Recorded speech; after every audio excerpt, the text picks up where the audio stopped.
Hi everyone, it's Jeanette here from the sewing studio, and you could probably see the quilt behind me, which I call my Noughts and Crosses quilt. It was a quilt I made, I don't even know how many years ago now, it's probably about 2017, and it uses 2.5-inch strips. Now I was lucky that I'd bought a scrap bag, and the thing with the scrap bags is you quite often get different width strips in it, but I was very lucky that I bought a scrap bag that had 2.5-inch wide strips, all the strips I could get 2.5 inches out of. So I made that quilt, and I just decided to make as many blocks as I could until I ran out of fabric. Well, actually, I then changed my mind and decided I wanted it to fit on a metre piece of fabric that I had that I felt matched with the colours really well. So I kept it to a baby size quilt. That one's about 35.5 inches square, but as I said, it basically uses 2.5-inch strips. Now in a minute I'll talk a little bit more about layout. We'll have a look at how to make the blocks, but I'm going to talk a little bit about fabric because the scrap bag I had then was all sort of children's games and sort of pastime themed fabrics.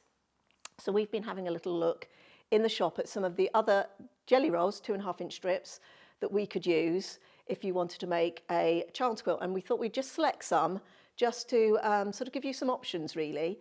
Now I worked out that from that there's 24 blocks, so you only need, each strip will make 2 blocks. I made an X and an O block where I could out of one strip. So you would only need 12 strips from a jelly roll. So a jelly roll would actually make 3 quilts that size, plus you'd have a little bit left to make at least 1 scrappy binding, possibly 2. So, you know, you get a good amount of fabric and it would go a long way. So let's have a little look at some of the fabrics that caught my eye. This one is called Lemon Sherbet, and it's by Sarah Thomas of Seridity Moda Fabrics. So I really like this because of all the colours that are in there. There's just all the colours of the rainbow, and I think that would be absolutely superb in this quilt. I could see myself making that. That's definitely one that would be on my list to redo this quilt in. Now we've also picked this one, and this also caught my eye. I'm obviously getting a magpie towards sort of lots of colour. It's probably spring and we're fed up of those drab sort of winter colours now, aren't we? And this is a Ruby Star Society one called Jolly Basics. And it's, once again, it's got all the colours of the rainbow, but these are slightly deeper colours. There's that really nice navy and a very dark sort of tealy colour there. I don't even know if you'd call that teal with the greens. There's more of a teal, but that would look smashing in there as well. So let me just put it that way so you can sort of see the rainbow of colour on that one. So there's that one, and then we've got 2 here, and I picked these out and then I realised they're from the same designer. So this is Prairie Grass Patterns, and this one is called Twinkle, and it's got all these lovely little stars, and once again I'm being drawn to rainbow colours, aren't I, at the moment? Now this has got quite a few whites, but you could use that as your background in here. But definitely all those nice colours there. You've probably got enough there for a couple of baby quilts for sure. So, and it's actually nice to get sometimes a lot of lights, because like I say, you could get the quilt from that whole jelly roll rather than adding background fabric to it. And then another one from Prairie Grass Patterns called Zinnia. All those beautiful colours, which would work really well. So obviously I'm going children's quilt, nice and colourful, nice and bright. So that's Zinnia. And then the final one, which was just a really nice fun, so a bit more subtle colours, and it is Stacey Itsu, and it's called Here Kitty Kitty, and it's got all these adorable little kittens, little cats on it, but much sort of softer, but really nice, and really sort of quite good fun, quite a nice fun fabric on that one. So that's just some little design choices that caught my eye, as I said, that I felt would work well in this quilt. So should we have a look how we make the blocks? So the first block I'm going to make is the X block. Now it's slightly deceptive because that quilt is actually set on point. So that gives us sort of the X shape, but we're actually going to do this all from 2.5-inch squares. Now one of the reasons, there are a couple of ways you can make the blocks, but I've chosen to do it like a 9-patch. Because I've been looking at 9-patch blocks. I've been organising a charity quilt day for one of my local quilt groups, and I'm putting together some sort of simple block ideas to go into a handout for quilts that they could make if they wanted to do quick charity quilts. So one of the blocks or the sets of blocks I've been looking at have been 9-patch ones. So that's why sort of this quilt as well has come to mind. So for this, what you are going to need is 5 2.5-inch squares in your coloured fabric, and I've chosen this lovely light blue. So let's just lay those out like so on my mat, and you just put them together like a cross, like a plus sign, and then 4 background squares just go into the corners. Now, if you wanted to save yourself a bit of sewing, if you weren't using squares, you could make that one 6.5-inch strip, and that would speed this up a little bit. But like I say, I was looking at 9-patch blocks, and I had some 2.5-inch squares, so I'm using them. So all we're going to do is sew those together. So as always, I do right onto left. And we're going to sew 1/4 inch down there, and then we're going to add these third pieces to it. So let me just put a pin in all of those and take them to the sewing machine and give them a sew.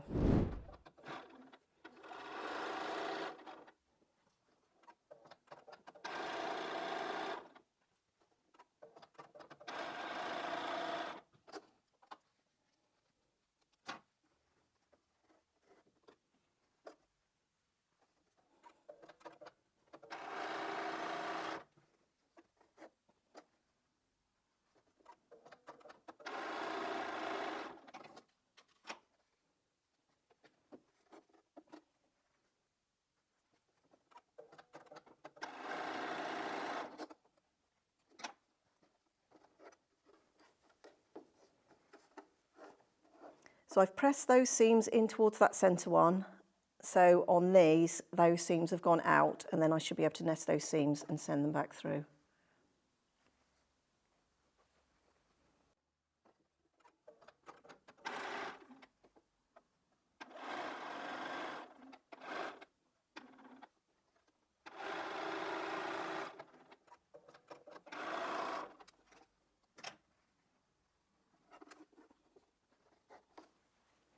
And we're now just going to add that one to the bottom.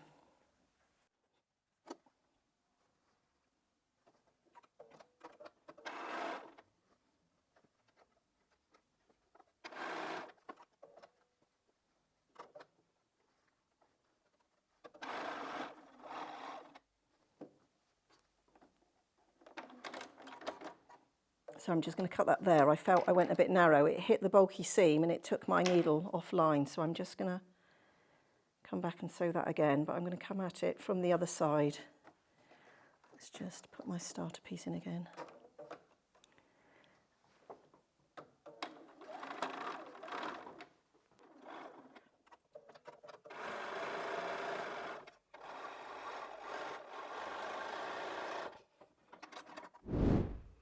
So there's our block. So like I say, we make it so it looks like a plus sign, but because we put it in the quilt on point, it ends up looking like a cross.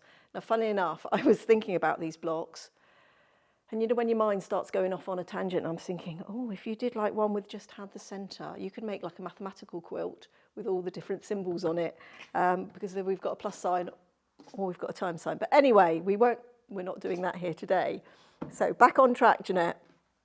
So the O block, I've got some pieces here prepared, ready to sew. So I'm going to put those by the machine. But what you're going to need for this is 8 of your coloured blocks. And I'm going to lay them out. And then you want 5 of your background squares. And with the background squares, we're going to make half square triangles. And this is how to make half square triangles. If you haven't got a speciality ruler that does half square triangles from strips, I usually use my Creative Grids. There's a Flying Geese ruler that's got a half square triangle and a 1/4 square triangle on it. So if I'm cutting half square triangles from strips, that's what I tend to use. But if you haven't got one, you can still make half square triangles, 2.5 inches from 2.5-inch squares. So that's what I'm going to show you. So background square goes in the centre. I've done 1 half square triangle there, so you can begin to see how the shape is forming, and we need 3 more half square triangles to go here. So what I'm going to do is take one of the background 2.5-inch squares and one of the coloured 2.5-inch squares, and I'm going to find what I did with my friction pen, put it away, And we're going to draw a line diagonally from corner to corner. Now normally when we have things that are oversized, where we make 2 at a time, we sew 1/4 of an inch either side of the line. Because this is the exact size we want to come out, we can't do that with this. We have to sew on the line, but I'm going to sew slightly to that outside edge here of that, and then that should give us a 2.5 inch half square triangle from 2 squares. So I've got another 2 here prepared, and I'm just going to put all 3 through the machine.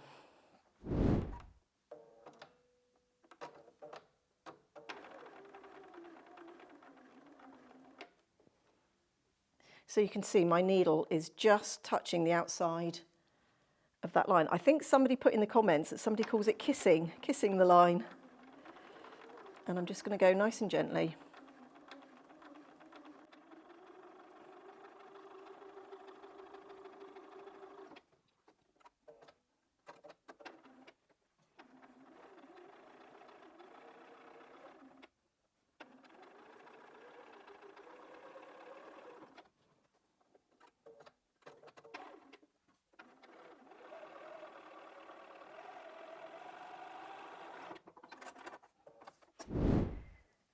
So let's see how we did, shall we?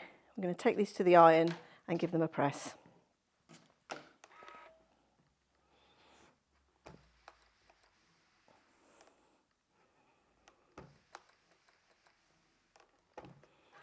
So now we can press that back.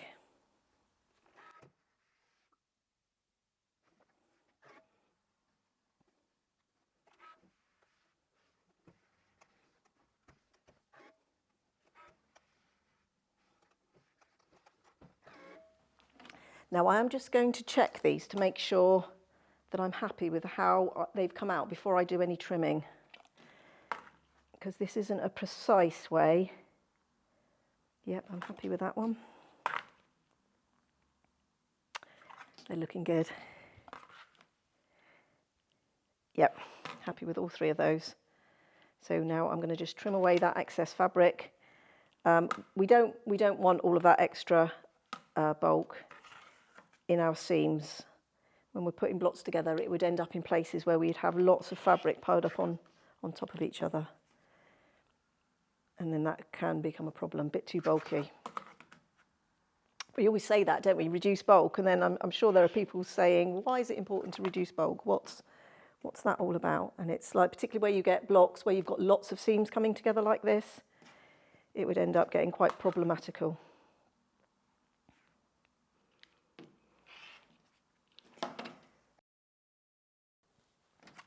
So there we are. And then they go, if they needed a little trim, do feel free to give those a little trim. And then they go into the block like so. So we're going to sew those together, once again, right onto left, and then we'll add this 3rd row. Now also on this block, you could do that top and bottom row with a strip, 6.5 by 2.5 inch strip, and snowball the corners with 2.5 inch squares. Like I say, I'm making these as 9 patch blocks. You know, there's always more than one way of doing the same thing.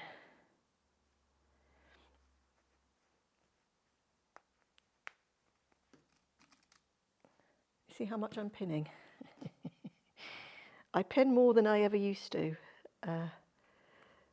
I don't at home, but then I don't transport things to and from the mat to my machine. It's right next to me at home. So, right, let's try this again.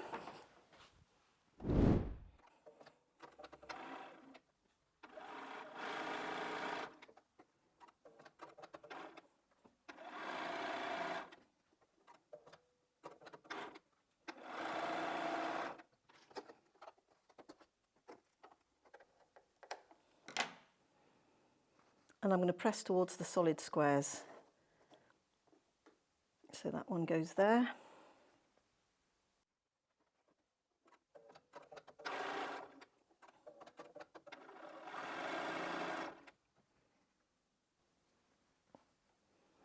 Now I've pressed that one in, so this needs to come out.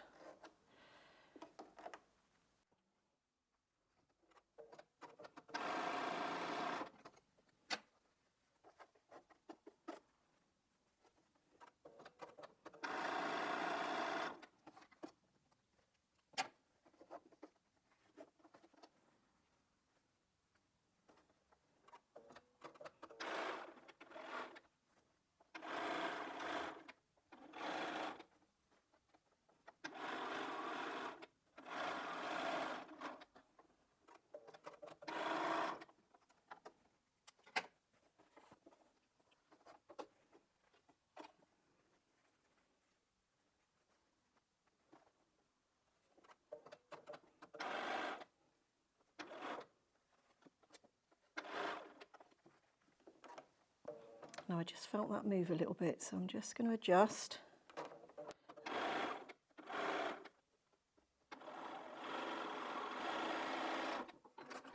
So we can just give these both a press. Now if I was doing these at home, I would, you know, just chain piece, make all the blocks one after the other.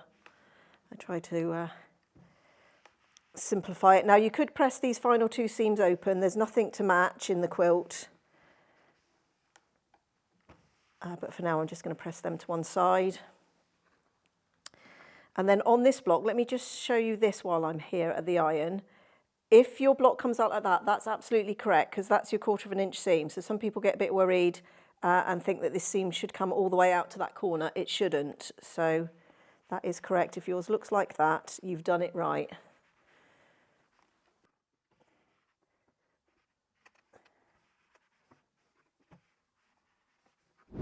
All right, so as I said at the iron, if your block looks like that with that 1/4 inch there, that is correct. Some people get worried that that seam doesn't come all the way to the corner. When I first was doing half square triangles, I was like, oh, these are all coming out wrong. But on a half square triangle, that is right. So lots of half square triangle blocks, you will have this gap, and that is to allow for your seam. So don't panic, particularly I know I see lots of comments from people saying they're new. So that is correct. If your block looks like that, that's absolutely correct. So there are two blocks, all nice and made. So we make 12 of the noughts and 12 of the crosses, so a total of 24 blocks, and my maths went awry there. 24 blocks for the quilt. And I set them on point, and all that means is you put them in a diagonal rows. I put 1 inch sashing in between, so it finishes at 1/2 inch, because I just wanted the blocks to be separated a little bit, but not too far apart. So I used 1 inch sashing. So let me just check my notes to see if there's anything else. Oh yes, the set-in triangles. For the side triangles, they were 10.5 inch square, and you need 2 of them for this size quilt, and you cut those squares on both diagonals. For the end triangles, or the corner triangles, so they're the ones that go in the 4 corners, they're also 10.5 inch squares, and you need 2 of those, but you only cut them once on the diagonal. You only need 4 in total. So I think that's about it. As I said, the quilt measures 35.5 by 35.5. So on that basis, you will need about 150 inches of binding. I used leftover pieces of strips from my 2.5 inch strips to do a scrappy binding for mine. I used 1 metre pieces of background fabric and 1 metre of back-in fabric, so the fabric that goes on the back. 12 strips for each of the blocks will make 24 blocks. So I hope you enjoyed my Noughts and Crosses quilt. Like I say, I've now got an idea for a mathematical quilt floating around my brain. I haven't got time to make that at the moment. I'm too busy doing other things, so I might just have to write that down and store that away for another day. But makes a really nice baby quilt. So I hope you have some fun making yours. If you do make it, please do share your photos with us. You can tag us on any of the social media platforms or send your photos direct to us here, sales@thesewingstudio.co.uk. Thanks ever so much for watching. If you've liked this, please give us a thumbs up, and I hope you'll subscribe, and I hope you'll join us again here next time in the Sewing Studio.